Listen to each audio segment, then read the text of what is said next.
kind of make an evaluation moving forward from there if they project him as a starter or a reliever. Yeah. Much like, Ryan Jensen or Bergman, who went for us last night. They're only going 1 or 2 innings at a time for right now before they get shut down for the summer. Yeah. Did they put a limit on innings for Bergman and Jensen, or they're just... I haven't heard of the exact limit, but the expectation always is 20 to 30, I think, is the maximum that I've seen at this level over the last few years. Just because those guys, I think Jensen threw 100 innings. Bergman was up there at 80 or 90 this past spring. So definitely the first year in, they definitely like to limit those guys. Okay. All right. Now we got that out of the way. I got a list of stuff here.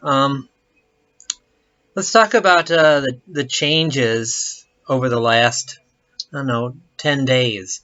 The first half ends, a week from tomorrow.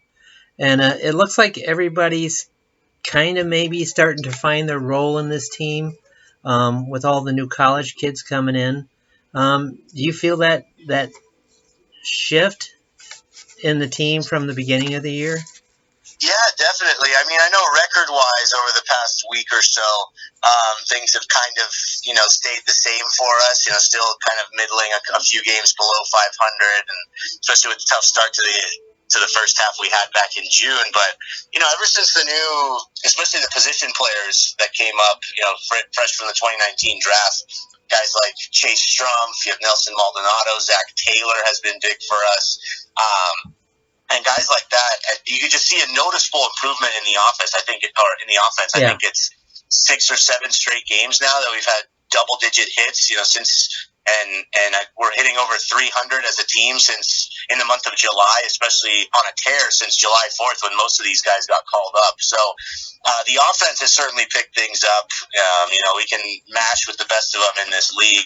Pitching, on the other hand, has sort of fallen off, which has been the unfortunate break. A lot of guys, and really I think control, which is not just a unique issue for the Emeralds in this league. It's definitely something that, these 19 to 22, 23-year-old guys sort of have to work through at this level of baseball. So it's not a unique problem, but pitching has sort of fallen by the wayside at the same time as the offense has turned things up. But maybe with the 12-1 victory, last night with the pitching staff shutting down the Volcanoes to just 5 hits, might be turning the corner. So we'll see. The jury's still out, definitely, on the rest of the season. We've only seen these guys for, a week and a half. Yeah. Because, I was looking at the standings, and it's not going to be a worst to first because Vancouver has a worse record, but it could definitely be a last to first, if everything kind of shakes itself out over here the next 10 days and they get a good run to start the second half. Do you think that the college kids, let me rephrase that, the college kids that came in are really advanced as far as their approach?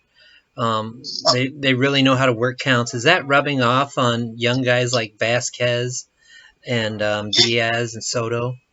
Yeah, I certainly think so. This is also, like, for a guy like Luis Vasquez, his second year in the league, and sort of the expectation was the Cubs really like Vasquez. There's a reason why he spent time at AA and AAA for short stints this year, and the glove, the defense work is certainly there with him at shortstop.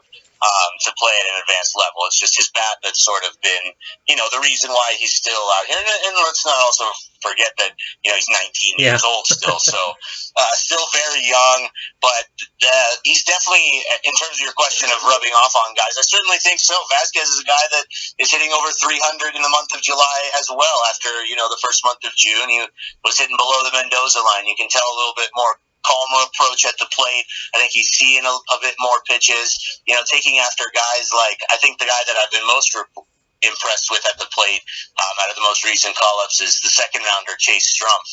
And you can just tell there's a sort of confidence level with him when he's in the box. Even if he's down 2 strikes, he knows that he can handle the bat well. He can hit to both fields. And I think another thing that gets overlooked, he's such a great situational hitter. Last night he went 3 for 3, but there were also a couple of times where he's got a runner on third, less than 2 outs. He knows he just needs a pitch out in the zone that he can drive for a lazy fly ball and get the job done. And he did that with 2 sacrifice flies. So I think just that in terms of, like you mentioned, the advanced approach from some of these college guys, because they've played at a very high level in D1 baseball for, 2, 3, 4 years. Guy like Nelson Maldonado has had a fine start, not only hitting well in the Arizona League, but has since carried that over here in the Northwest League. Cubs are still sort of finding out where his best position defensively lies. They tried him out made his debut at first base yesterday and had a couple of shaky plays there, including an error on a throw over to second, trying to start a double play. But, it's still first couple of weeks in. But definitely, as you mentioned, you can definitely tell there's a different approach and a different way that this offense carries themselves with the new college guys here. Yeah, I noticed Chris Allen kind of went back to the bullpen and was piggybacking off of Jensen the other night. Is that going to be his role going forward? Or are they still going to give him some starts? I would imagine for the time being, especially before some of these, higher round draft arms get shut down later in the year after they reach their innings limits, that'll be the case for Allen. It's just a case where what I've noticed is that the Cubs at this level like to, get those guys that are only going to go 1 or 2 innings at a time, get them to start, and then get them out of there, and let guys like Chris Allen come in afterwards and get 3, 4, 5 innings at a time. So while I could see Chris Allen towards the end of the year factoring into the rotation, I think for now is to get him some work in those middle innings in a piggyback role. I think that's definitely the plan for him moving forward. Yeah. Jeremiah Estrada kind of left in the middle of an inning in I think it was his second or third outing, and he looked like he was limping a bit. What's his status as of right now? Yeah, so they are planning on having Estrada throw, I believe, here in Boise while we're here, to throw a flat ground bullpen and just kind of slowly work him along. Especially, I think, the Cubs are very coy about any injuries to their lower level prospects, and understandably so. So I don't have too many details in that end, but especially a guy with his injury history, especially with the stuff that he has and the potential that he has, they're going to work him along very slowly.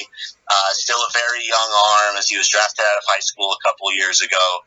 And again, with his sort of UCL injury history, they're going to make sure that they're taking all of the necessary precautions, if not more so than usual, to work him back along slowly. But I think definitely, I would think by the month of August, he'd be back and working in the bullpen again.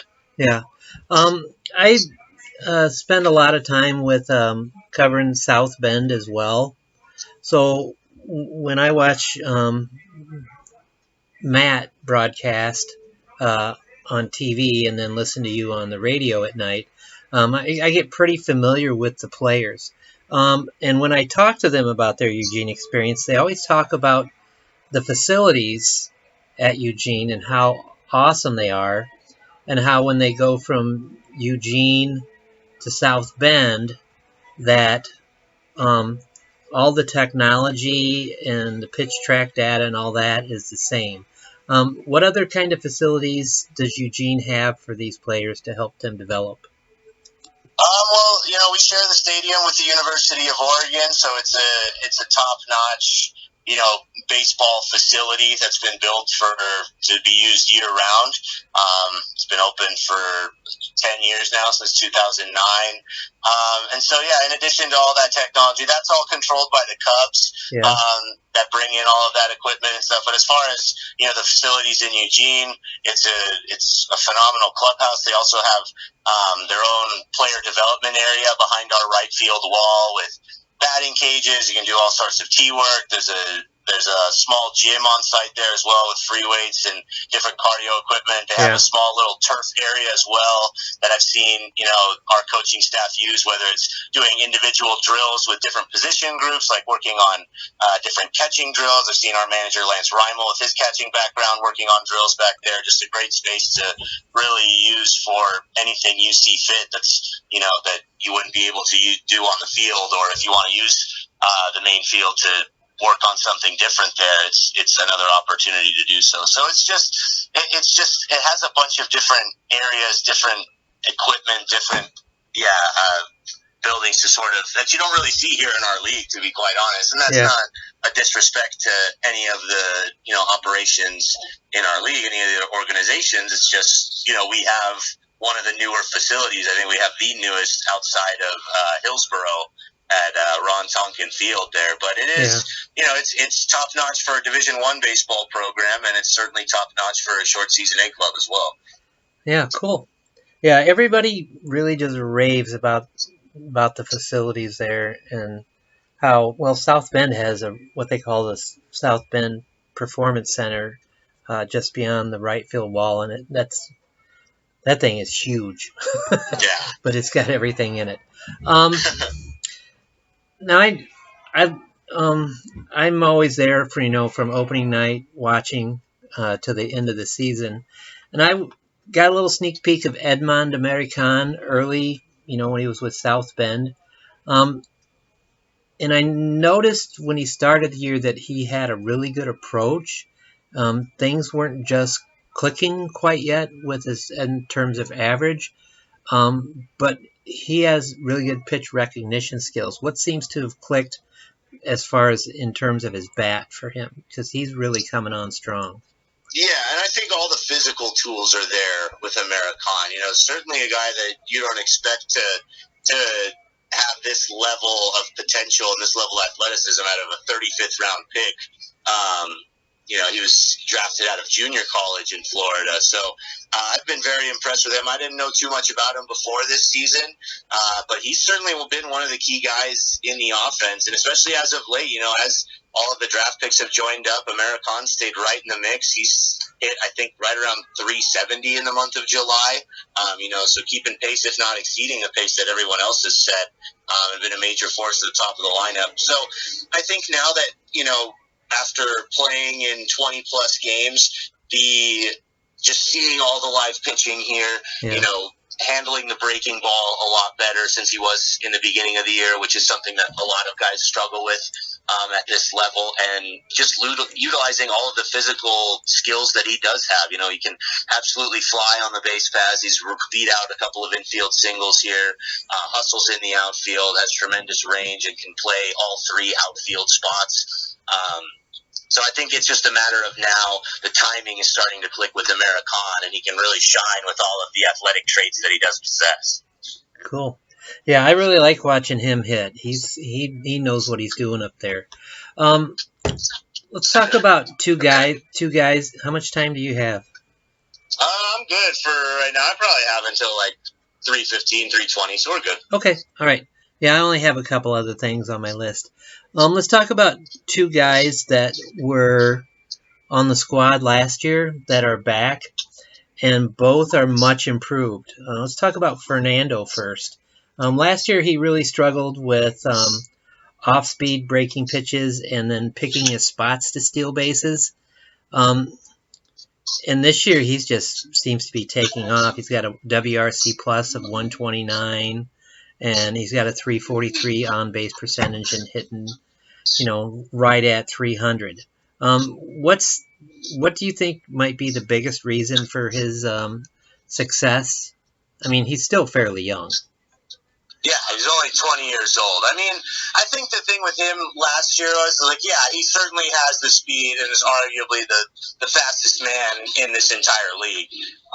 Whereas last year, I think he was just playing a little recklessly to, show off. It was his first year playing in the U.S., fresh out of the Dominican League, so fairly unknown. And I think it was just a case of maybe trying to do a little bit too much at times, in terms of situational hitting, And when there's guys on second and third or guys on base, you don't have to hit a 3-run homer every single time you're up. This year, I've noticed, he's using all sides of the field. He's had a couple of doubles down the right field line.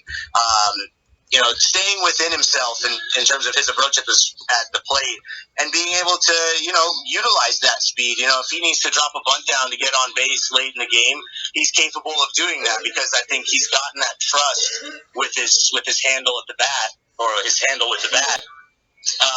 And moreover, I think this year, you mentioned the base running there. I thought last year, if he was getting on first, he was trying to take second. Yeah. He had 28 stolen bases in 41 attempts which is that's quite a bit to be moving on. And in talking with a lot of not only our coaching staff but the Cubs coordinators that roll through over the year, a guy with that speed is going to be able to steal a base almost every time he wants to at this level. But as you move up, catchers' pop times are faster.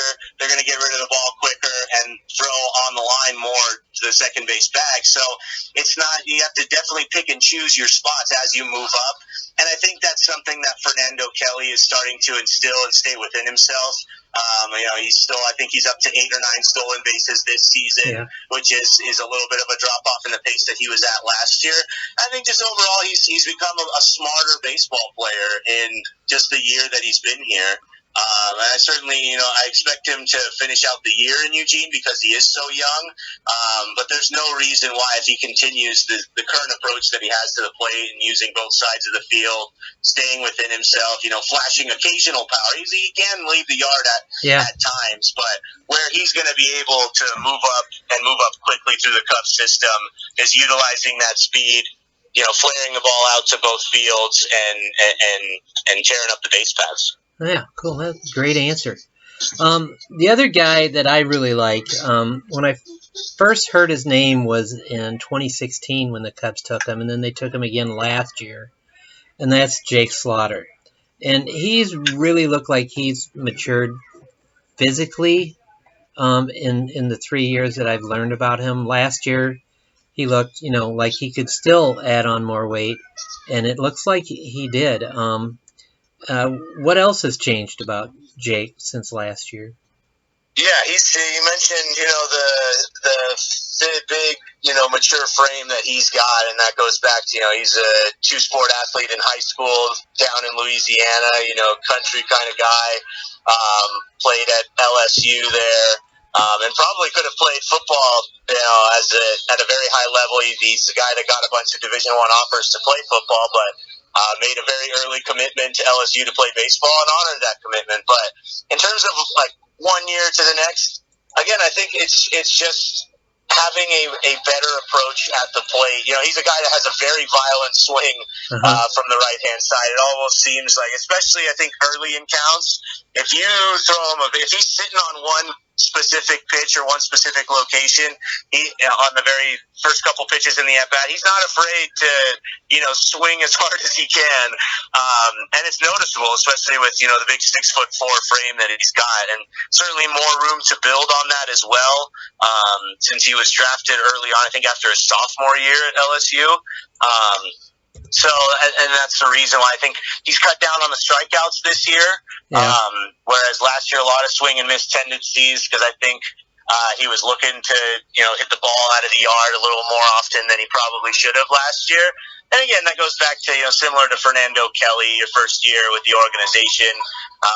You might just be wanting to try and prove yourself to the organization that just drafted you. But I think now, a year under the Cubs system, a year of learning, what the Cubs way is, has definitely helped him out at the dish. He has a more refined approach at the plate. And whereas last year, if he's in a 2-strike count, it's a bit of a lost cause because he's going to try and do too much and maybe chase a pitch in the dirt or out of the zone that he knows he shouldn't have. I think he's definitely got a better eye at the plate, better plate vision here this season that has helped him out tremendously. Awesome. Yeah, I mean, he's on a tear right now. I think it's like 10 out of the 11 last appearances he's been on base. So yeah, and he had 5 hits last night as well. Yeah. So he's definitely. It seems like things are starting to click too. And I think with the draft picks that have come through, he's dropped down a few spots in the order. He was hitting 6th the last couple of games. Guys like Chase Strump and Zach Taylor are mostly in the 3 and 4 spots in the order, and that certainly helps. I think. And for him to feel like he doesn't have to do everything, whereas the beginning of the year when he was hitting, in the 3-4 spots in the order and was generally the only source of offense as the team was struggling, I think now it's sort of been contagious and sort of a lighter load on his shoulders in terms of producing offensively. Yeah, cool.